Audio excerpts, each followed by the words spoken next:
സത്യസമത്വമം പാതയിതാ, സൽഗുണർ കാട്ടിയ വഴിയുമിതാ, ശരഫിൽ മികൈந்த സമസ്ത ഇതാ, നൂറാണ്ടിൻ മികവോടെ ഇതാ.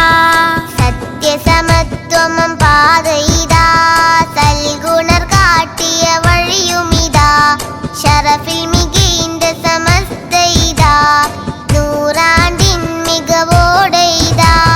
തിരുനബി തെൻതായ് വഴിയായി, തിരുസ്വഹബിൻ പിന്മുറയായി, പൂർവികരായി നമ്മിൽ അണവായി, സമസ്തക്കിന്നൊരു നൂറ്റാണ്ടായി. സയ്യിദ് മുഹമ്മദ് ബാഅലവി തൻ മകനായി പിറന്നുള്ള മണി, അഹ്ലുൽ റസൂലിൽ ജനിച്ചവര് വരക്കൽ മഖാമിലുറങ്ങും മതി. അന്നവരാൽ ഒരു കൊടി നാട്ടി സമസ്തയെന്ന